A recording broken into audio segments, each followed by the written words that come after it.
વિદ્યાર્થી મિત્રો, સ્વાધ્યાય 14.4 દાખલા નંબર 2. તે પહેલા જો તમે અમારી ચેનલમાં નવા હોય, હજી સુધી તમે ચેનલને સબસ્ક્રાઇબ ન કરી હોય તો ચેનલને સબસ્ક્રાઇબ કરો અને બેલ આઇકોન દબાવો, જેના લીધે તમને કાયમી નોટિફિકેશન છે તે મળતી રહે અને દરેક વિડિયો છે તે તમારા સુધી પહોંચે, જેના લીધે તમે દાખલા છે તે સરળતાથી ગણી શકો. આજે આપણે સ્વાધ્યાય 14.4 ની અંદર બીજો દાખલો, જેની અંદર આલેખ, અગાઉના વિડિયાની અંદર આપણે પહેલા દાખલાની અંદર આલેખ છે તે દોર્યો હતો, તે જ રીતે આની અંદર પણ આલેખ દોરવાનો છે, સાથે સાથે દાખલાની ગણતરી પણ કરવાની છે. તો રકમ જોઈએ તો દાખલા નંબર 2 માં આપ્યું, એક વર્ગના વિદ્યાર્થીની દાખતરી તપાસ દરમિયાન તેમના વજન નીચે પ્રમાણે છે. તો આપેલ માહિતી માટે થી ઓછા, આગળ પણ આપણે રકમની અંદર થી ઓછા પ્રકારનો ઓજાઈ વક્ર દોરવાનું કીધું હતું, આની અંદર પણ થી ઓછા પ્રકારનો ઓજાઈ હોય તેવો આલેખ આપણે દોરવાનો છે. તેની સાથે પરિણામને સૂત્રના ઉપયોગ કરી ચકાસવું કે યોગ્ય ગણતરી કરેલી છે કે નહીં, તે આપણે યોગ્ય સૂત્રનો ઉપયોગ કરી અને તપાસવાની છે, જેમાં બહુલક આવી શકે, મધ્યક અથવા મધ્ય કોઈ પણ રીતનો દાખલો છે તે બને તે આપણે ચકાસવાનું છે. તો આપણે વજન આપ્યું રકમની અંદર 38 થી ઓછા 40 થી ઓછા 42 થી ઓછા 44 થી ઓછા 46 થી ઓછા 48 થી ઓછા 50 થી ઓછા અને 52 થી ઓછા. તો આપણે થી ઓછા પ્રકારનો આલેખ બનાવવાનો છે.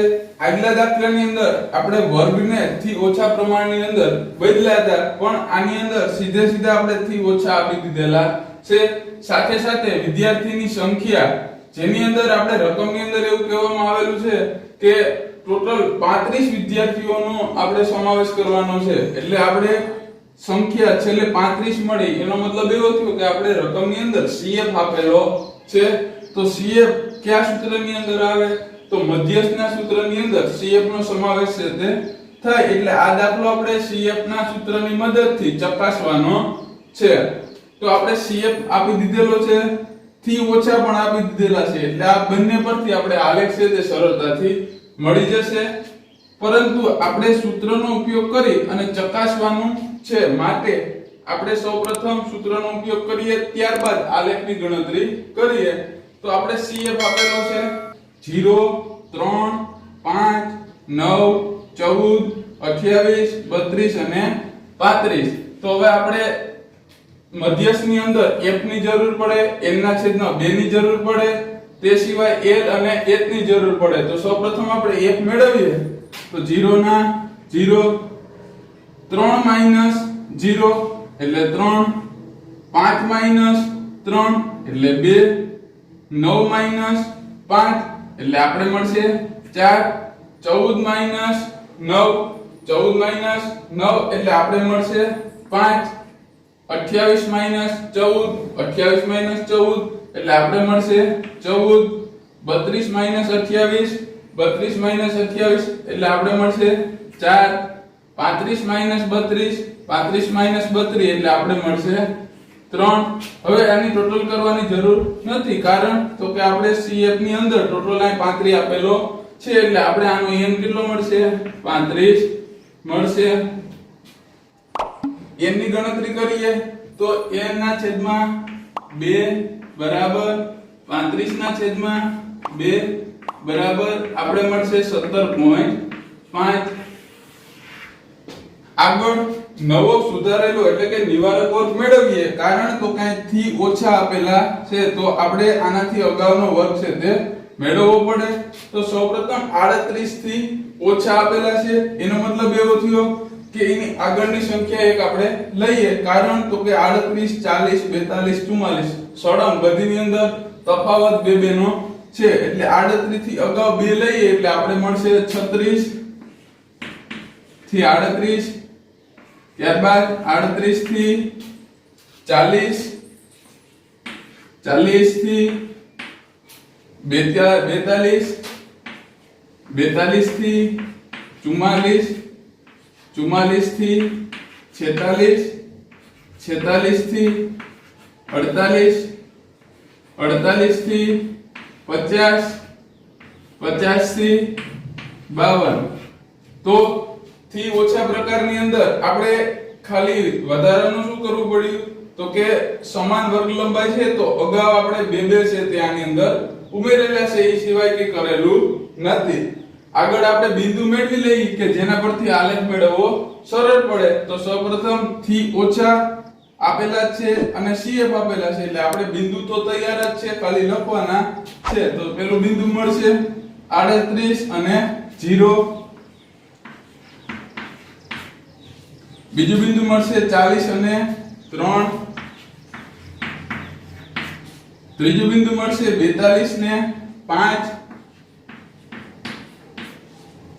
ચોથું મળશે 44 અને 9,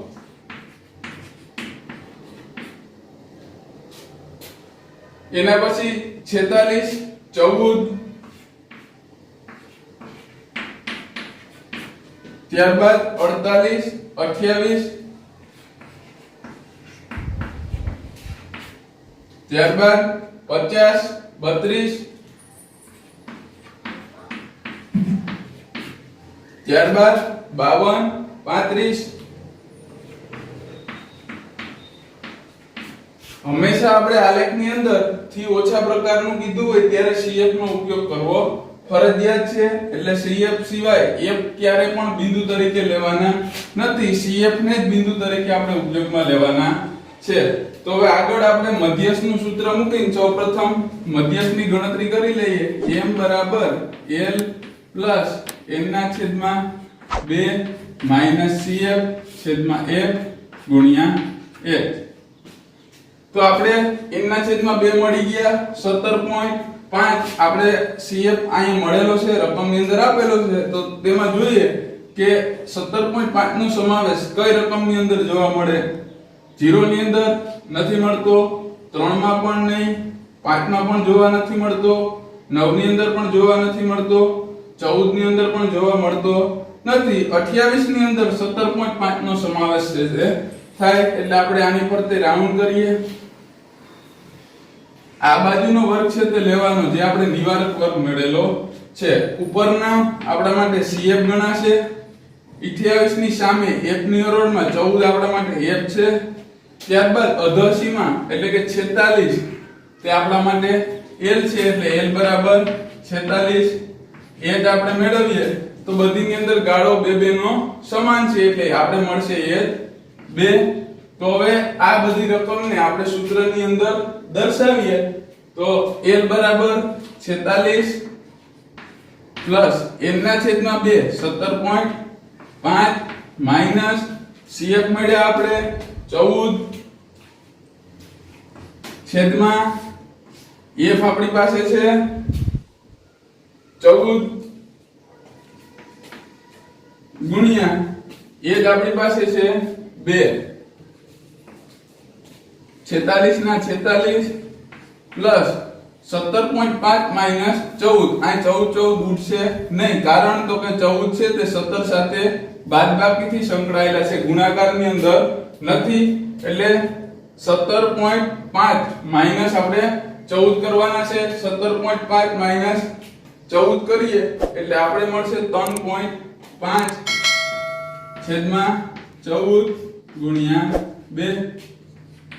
7 2 14 એ ઉડી જાય અથવા 3.5 ગુણ્યા 2 કરીએ એટલે આપણે મળશે 3.5 ગુણ્યા 2 એટલે 7 છેદમાં 14. 14 થી 7 અડધા છે એટલે પ્લસ 0.5 અથવા 7 ભાગ્યા 14 એટલે 0.5. 46 પ્લસ 0.5 એટલે 46.05.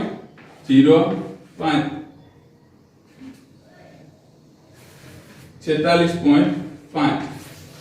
આમ આપણે એમ મળશે 46.5. તો આપણે આગળ મધ્યસ્થનો દાખલો જોયો 46.5. ત્યારબાદ હવે આપણે આલેખની અંદર વર્ગ આપેલા છે અને CF આપેલા છે. આ બેનો ઉપયોગ કરી અને આપણે આલેખ દોરવાનો છે.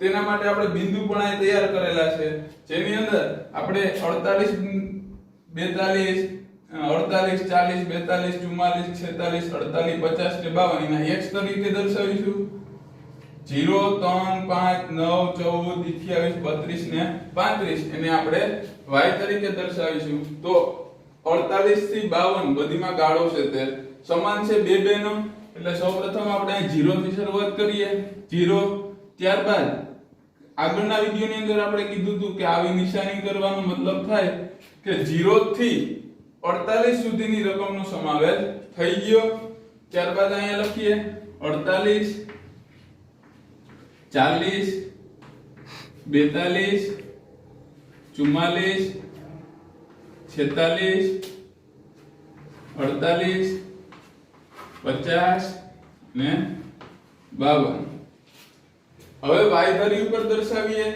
0 3 5 9 14 28 32 35 તો એનો ગાળો બધીનો અલગ અલગ છે અસમાન છે એટલે આપણે 5 5 નો 10 10 નો 2 2 નો જેવો આપણે આલેખ મોટો દોરવો હોય તો 2 2 નો ગાળો લેવાનો નાનો દોરવો હોય તો 5 નો લેવાનો એનાથી નાનો દોરવો હોય તો 10 નો ગાળો લેવાનો આપણે આની અંદર 5 નો ગાળો લઈએ એટલે 5 10 15 20 25 30 અને 35 વધારેમાં વધારે મોટા મોટી સંખ્યા 35 છે એટલે 35 સુધી આપણે લીધી હવે ત્યારબાદ 38 સામે 0 એટલે સૌપ્રથમ 38 તેની સામે 0 એટલે તે ન્યા બિંદુ બનશે ત્યાં કારણ તો કે આડી લાઈન ની અંદર 0 આવે અને ઊભી લાઈન ની અંદર પણ ત્યાં જ 0 આવે એટલે 38 ઉપર જ 0 છે તે બનશે ત્યારબાદ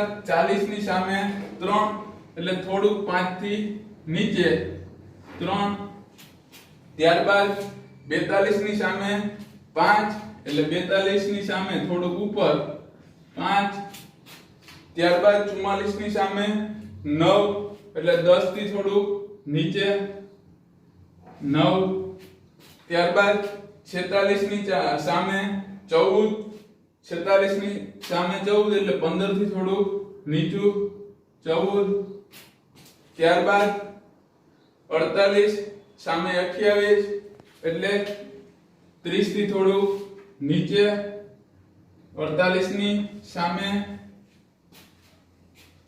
ત્યારબાદ 50 સામે 32 એટલે 50 થી થોડું 32 35 થી થોડું નીચે અને 50 ની સામે ત્યારબાદ 52 35 એટલે 52 અને 35 આપણે પ્રોપર આપેલા છે હવે આને આપણે જોડીએ